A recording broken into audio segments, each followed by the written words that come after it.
యేసుక్రీస్తు నామములో ఈ ప్రోగ్రాం చూస్తున్న ప్రతి ఒక్కరికి హృదయపూర్వక వందనాలు తెలియజేస్తున్నాను. యేసుక్రీస్తు నామములో పరిశుద్ధాత్మ ఆశీర్వాదమును పొందుకుంటున్న ప్రతి ఒక్కరికి హృదయపూర్వక వందనాలు తెలియజేస్తున్నాను.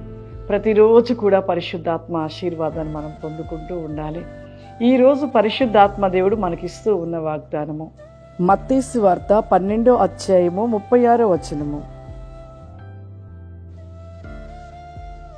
36వ వచనము. నేను మీతో చెప్పినదేమనగా, మనుష్యులు పలుకు వ్యర్థమైన ప్రతి మాటను గూర్చియు విమర్శన దినమున లెక్క చెప్పవలసి ఉండెను. నీ మాటను బట్టి నీతిమంతుడువని తీర్పు నొందుదు, నీ మాటల్ని బట్టే అపరాధివని తీర్పు నొందుదువు. విమర్శన కాలము, విమర్శించు దినములుగా, విమర్శించు వారుగా ఎంతోమంది ఉంచి ఉన్నారు. ఇక్కడ నేను మీతో చెప్పుతున్నా ఏమనగా, మనుషులు పలుకు వ్యర్థమైన మాటలు వ్యర్థంగా పలుకుతారు. ఈ యొక్క అంత్యదినంలో సాతానంట అనేకుల్లో ప్రవేశించి ఒకరిని ఒకరు తిట్టుకున్నట్లుగా, ఒకరి మీద ఒకరు విమర్శించుకున్నట్లుగా, ఒకరిని ఒకరు చంపుకున్నట్లుగా, ఒకరిపై ఒకరు జగడమాడినట్లుగా మరి అపవాది అందరూ ప్రవేశించి ఈ విధంగా మనుషులను చెదరకొడుతుంది. అందుకే చెప్తున్నారు ప్రభు ఇక్కడ, మనము మాట్లాడే మాటలను బట్టే మనకు ఒక తీర్పు కూడా అనేది ఉంటుంది. వ్యర్థమైన మాటలు ఉదయం లేచిన కాడి నుండి మనము మరలా పడుకునే వరకు కూడా ఈ యొక్క గ్యాప్లో ఉంటున్న ఈ సమయం అంతటిలో వ్యర్థంగా మాట్లాడిన మాటలు చాలా మంది వ్యర్థంగా మాట్లాడతారు. ఒక మాట మాట్లాడుతున్నామంటే ఆ మాటల్లో సత్యం ఉండాలి, నీతి ఉండాలి, యథార్థత ఉండాలి. అబద్ధముగా పలకకూడదు, అబద్ధమైన మాటలు పలకకూడదు, ఒకరిని విమర్శించకూడదు. నీవు ఒక దినమంతా మాట్లాడిన మాటల్లో ప్రతి మాట పరలోకంలో గ్రంథంలో లిఖించబడుతూనే ఉంటుంది. నీవు మాట్లాడే మాటను బట్టి నీకు తీర్పు భూమి మీదనే ఇవ్వబడుతూ ఉంటుంది. అందుకే ఏది విత్తితే అది కొయ్యబడుతుంది అని ఉంది. నీ నోట ఏ మాట అయితే పలుకుతుంటావో తిరిగి మరలా అది నీకే ఫలిస్తూ ఉంటుంది.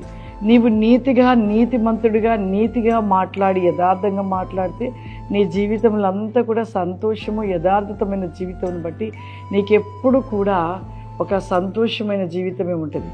అదే నీ యొక్క మాటలలో అబద్ధము, అసత్యము, మోసము, కపటము ఇటువంటివన్నీ ఉంటే కూడా నీ జీవితంలో ఎప్పుడు కూడా అసమాధానమే ఉంటూ ఉంటుంది. నీవు చేసేదాన్ని బట్టి, నీవు పలికే మాటలను బట్టే నీకు తీర్పు తీర్చబడుతూ ఉంటుంది. కాబట్టి మన నోటి మాటను బహు జాగ్రత్తగా పలికేటప్పుడు, మాట్లాడేటప్పుడు వ్యర్థమైన మాటలు పలకకూడదు. ఒక బిడ్డలతో నువ్వు ఒక దేవుని బిడ్డగా ఉంటున్నావు, ఇంకొకరు కూడా ఒకవేళ అన్యులే కావచ్చు, క్రైస్తవులే కావచ్చు, వారితో మాట్లాడేటప్పుడు నీ మాటలు ఎంతో ప్రేమపూర్వకంగా ఉండాలి, సత్యంగా ఉండాలి. దేవుని మాటలుగా పలుకుచ్చు, దేవుని విషయాలను బోధించినట్లుగా ఆ బోధ మాటలు నువ్వు చెప్తూ, దేవుని యొక్క బోధ విషయంలో మాటలు పలుకుతూ సత్యంగా నువ్వు మాట్లాడుతూ ఉన్నప్పుడు నిజంగా నీ జీవితంలో దేవుడు ఎంతగానో ఆశీర్వదిస్తాడు. కానీ ఇప్పుడు ఆ విధంగా లేని పరిస్థితి. ఎక్కడ చూసినా ఒకరి మీద ఒకరు బురద చల్లుకోవడం, ఒకరిని ఒకరు విమర్శించుకోవడం, ఒకరిపై ఒకరు అబద్ధాలు చెప్పుకోవడం, ఒకరిపై ఒకరు మాట్లాడుకోవడం. ఈ మాటల వల్ల ఏం పొందుకుంటున్నాం అనేది మనం ఆలోచించలేకపోతున్నాం. ఈ మాటల వల్ల మనం పొందుకునేది ఏంటంటే, ఏం పొందుకుంటున్నాము? నరకాన్ని పొందుకుంటున్నాం, పాతాళానికి వెళ్ళే మార్గాన్ని పొందుకుంటున్నాం. అంతేకాని దేవుడిస్తున్న ఆశీర్వాదం పొందుకోలేకపోతున్నాం. దేవుడు నిన్ను ఎప్పుడు దీవిస్తాడంటే, ఎప్పుడు ఆశీర్వదిస్తాడంటే, నీ నీతి, యథార్థత, సత్యాన్ని కలిగి, ప్రేమను కలిగి, నువ్వు మాట్లాడే మాటలలో దైవికమైన మాటలు ఎప్పుడైతే నువ్వు పలుకుతావో అప్పుడు నీ జీవితంలోనికి ఆశీర్వాదం వస్తుంది.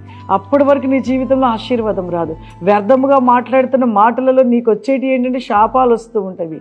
నీకు వచ్చేటి ఏంటి అంటే శాపాలతో పాటు సమాధానము లేని స్థితిని కలిగిన జీవితముగా ఉంటూ ఉంటుంది. కాబట్టి మన జీవితంలో మనం దేవుల్లో ఉంటున్న బిడ్డలము ఒకరిని విమర్శించొద్దు, ఒకరిని అబద్ధపు మాటగా పలకొద్దు.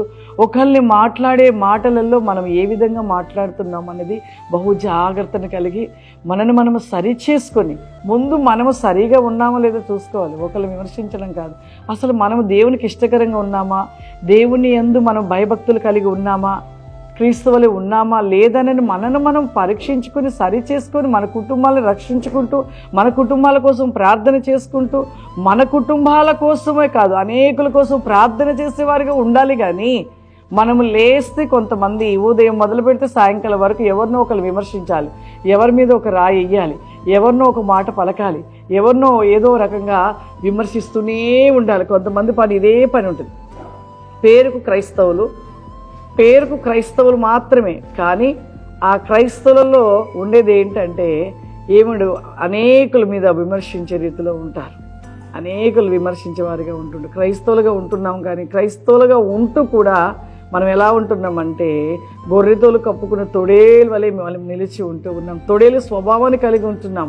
పైకు మనము భక్తి పరులుగా అనుకుంటున్నాం, క్రైస్తవులుగా అనుకుంటున్నాం, కానీ మన మాటలలోనే నువ్వు క్రైస్తవుడువా క్రైస్తవురాలువా అనేది మాటల్ని బట్టే, నీ ప్రవక్తని బట్టే తెలుసుకోగలుగుతాం. కాబట్టి దయచేసి వ్యర్థమైన మాటలు పలకకుండా మనము నిత్యము కూడా దేవునితో ఉంటూ సత్యమైన మాటలు పలుకుచు దేవుని ఆశీర్వాదాన్ని మనం కోల్పోనట్టుకుండా దేవుని ఆశీర్వాదాన్ని పొందుకునే వారిగా నిలిచి ఉండాలి. ప్రార్థన చేసుకుందాం. సర్వశక్తివంతుడా, దయగల తండ్రి, నీకు వందనాలు చెల్లిస్తూ ఉన్నాను ప్రభా. పరిశుద్ధాత్ముడా, ఈ యొక్క ప్రతినేకమైన ప్రోగ్రాం చూస్తున్న ప్రతి బిడ్డని ప్రభా మీరు దీవించి ఆశీర్వదించండి నాయన. మీ ఆశీర్వాద వేగం చేత నింపండి ప్రభా. ఈ ప్రోగ్రాం చూస్తున్న ప్రతి వేగముగా ప్రభా మీ శక్తి విత్ క్రాస్ టిబా షూరిల రాందిరి కోల రబాసి ఖావరిమా వెల్ బి గోబ్రి ఖమా స్టాండ్ బి షుబ్రి ఖబాసి ఖావరిమా వై గ్లోబికాసి ఖమాదర. పరిశుద్ధాత్మ దేవ, మీ ఆత్మ చేత నింపండియా. మీ అగ్ని జ్వాలలుగా మండించండి నాయన. మీ శక్తి చేత నింపమని అడుగుచున్నానయ్యా. ఈ ప్రోగ్రాం చూస్తున్న ప్రతి ఒక్కరిని ప్రభా నీ ఆత్మ కుమ్మరింపు వరివేఖరి కోబాసి ఖమాందర్, నీ ఆత్మ కుమ్మరింపు ప్రతి కోరి బాసి ఖమాందర్ అస్సి ఖౌరిమ. అతి కృపాశీర్వాదములు దయచేయమని యేసుక్రీస్తు నామమున నడుచున్నాను తండ్రి. ఆమేన్. God bless you. దేవుడు మిమ్మల్ని దీవించును గాక. ఆమేన్.